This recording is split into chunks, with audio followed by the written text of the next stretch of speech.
मित्रों, आज मैं एक बहुत ही इंटरेस्टिंग कहानी सुनाने जा रहा हूँ ऐसे व्यक्ति के बारे में जिसके बारे में बहुत लोगों को बहुत भ्रांतियां हैं। उस व्यक्ति का नाम है निशांत कुमार।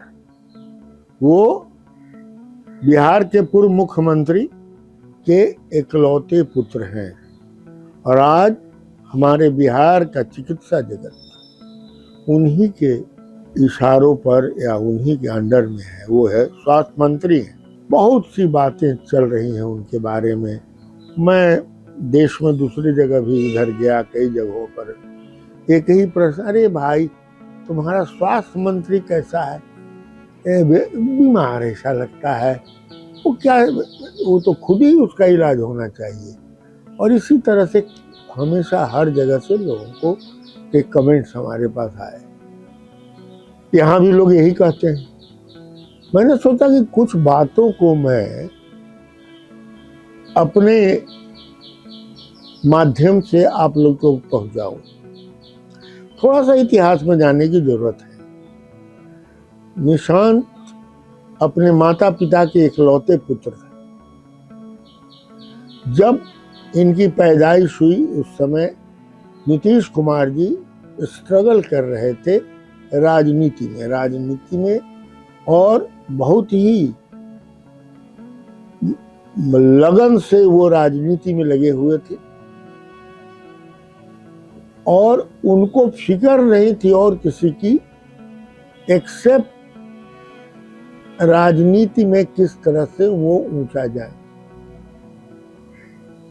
उनकी सोच पक्की थी, इरादा पक्का था। इधर उनकी पत्नी, वो एक शिक्षिका हुई। अब उनको, जैसा मुझे मित्रों ने बताया, सोर्सेज ने परिवार के बताया कि साहब उनको शुरू से पसंद नहीं था कि नीतीश जी राजनीति में जाए। उनका कहना था कि मेरे पिताजी ने मेरी शादी एक इंजीनियर से की, कि राजनीति में चले गए। और वो महिला, जैसा मुझे ज्ञान है, बहुत स्ट्रॉन्ग हेड थी, नॉन कॉम्प्रोमाइजिंग थी। इधर नीतीश जी के बारे में भी कहने की जरूरत नहीं है, थोड़ा टाइट आदमी है ये, जल्दी तो कॉम्प्रोमाइज करते नहीं है। ऐसी स्थिति में इस भले बच्चे का लालन पालन हुआ और वो दो ध्रुवों के बीच में खिंच गया।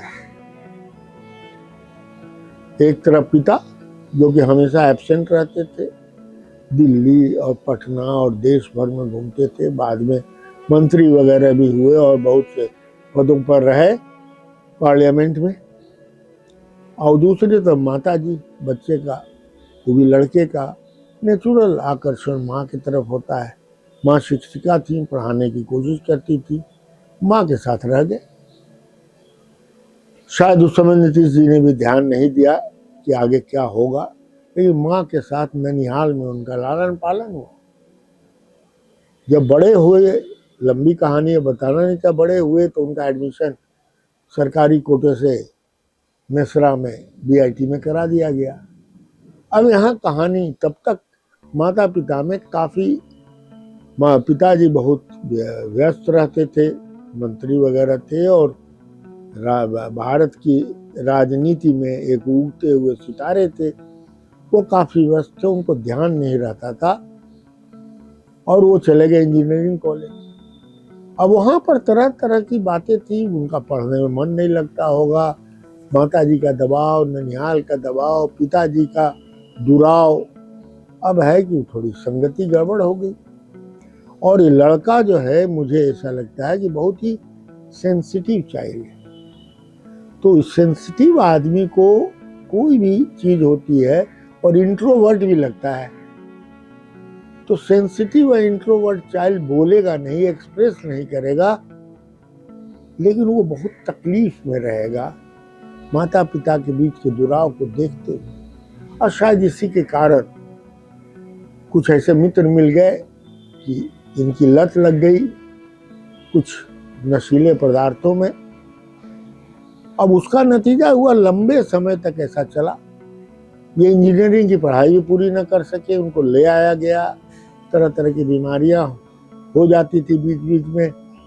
हमारे मित्र गण थे, डॉक्टर उनका इलाज करते थे, लेकिन ये मानसिक रूप से विक्षिप्त स्थिति में रहे।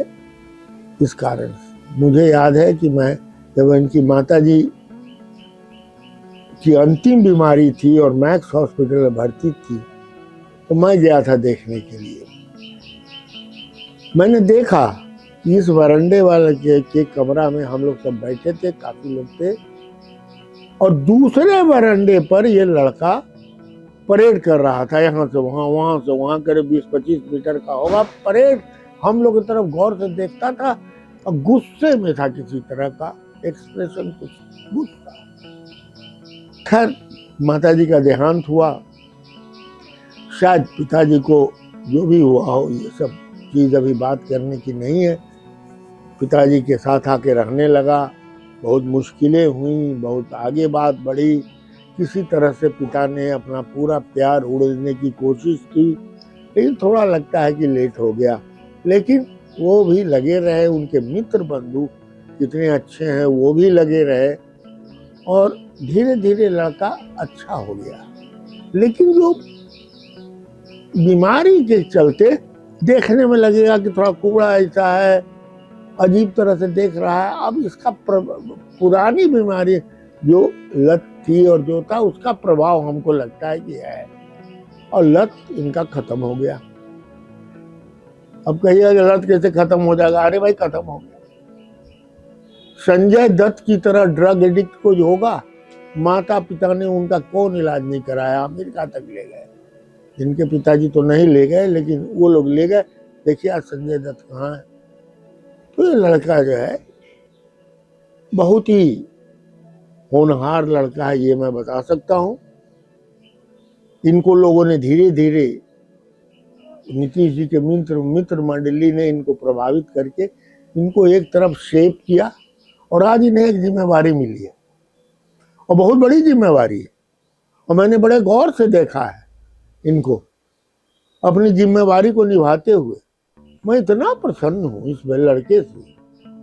मैं तो लड़का ही कहूँगा, क्योंकि मैं नीतीश जी और लालू जी इन लोगों का कंटेम्पररी हूँ, कि बहुत ही कंपोज्ड, काम और अपनी ड्यूटी के प्रति काफी सजग है ये व्यक्ति। और सबसे ज्यादा तो है जब प्रेस के सामने आता है, अच्छे अच्छे लोगों का पसीना छूट जाता है प्रेस के सामने। लेकिन जिस तरह से यह व्यक्ति प्रेस को फेस करता है और नपे तुली भाषा में जिस तरह से बातें करता है, अभी तक कोई नहीं उंगली उठा सकता है कि इसने गलत सलत किया। कुछ लोग कहते हैं अरे इसको तो प्रॉम्प्ट कर देता है। अब एक्टर बढ़िया रहबे न कीजिएगा, आपको कोई प्रॉम्प्ट तो करेगा तो बढ़िया से बोल पाइएगा। प्रॉम्प्ट तो पहले कर दिया था, वो तो है ही। अब शिक्षा में स्वास्थ्य मंत्री है तो उनकी बहुत बड़ी फौज है ब्यूरोक्रेट्स की और सबकी, वो तो सलाह सबको देते हैं, हर नेता को मिलता है। तो जो सलाह मिलती है उस आधार पर जिस तरह से ये आदमी काम कर रहा है, कम से कम पिछले कई मंत्रियों को मैंने देखा। एक और मंत्री पुत्र कि लालू जी के पुत्र भी बने थे स्वास्थ्य मंत्री, और कई लोग, कोई कंपैरिजन नहीं। मेरा मन खुश हुआ उनके कार्यकलापों से। पीएमसीएच में जाके जो एक्शन लिया, वो डॉक्टर जो इनको ब्लैकमेल करने की कोशिश कर रहा था, उसको भी मैं अच्छी तरह से जानता हूँ, और ये ब्लैकमेल नहीं हुए। अन्य कॉलेजों में जाके जो कर रहे हैं, डिफरेंट स्फीयर्स में कोशिश कर रहे हैं, क्योंकि ये बड़ा उलझा हुआ विभाग है।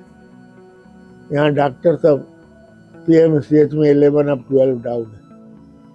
पेरीफेरी में डॉक्टर जाता ही नहीं, झूठ मूठ का हफ्ता में एक दिन जाके 7 दिन का हाजिरी बना के चला आता है। अब ऐसी स्थिति में इसको हैंडल जो कर रहे हैं, अभी तक इनके कार्यकलापों से बहुत खुश हूँ। इनके ईमानदारी का तो मैं एक ही बात मुझे याद है कि जब नीतीश कुमार चीफ मिनिस्टर थे शुरू में, तो ये कुछ गए थे बीटा मनेर की तरफ घूमने के लिए, लौटते समय मनेर में लड्डू खरीदा। इनके लोगों ने कहा हम पैसा देते, कहा कि नहीं आप लोग पैसा नहीं दीजिए, पिताजी को मेरे अच्छा नहीं लगेगा, मैं खुद पैसा दूंगा। ये आई विटनेस उस दुकान वाले ने हमें बताया था और उन्होंने पैसा दिया। तो इस तरह की भावना इस व्यक्ति में है, इस तरह का इनमें विचार है और इस तरह का इनका आर्टिकुलेट मैनर है। इन सब को देखते हुए मुझे लगता है निशांत कुमार के हाथ में बिहार का स्वास्थ्य विभाग बहुत ही सुलझा हुआ हो जाएगा। और साथ में यदि इनके पास अच्छे एडवाइजर्स हों, क्योंकि चाणक्य चंद्रगुप्त ही विजय नहीं करता जब तक चाणक्य, तो इनके पास अच्छे एडवाइजर रहें तो ये बहुत अच्छा काम करेंगे। मैं यही संदेश लोगों को आज देना चाहता हूँ।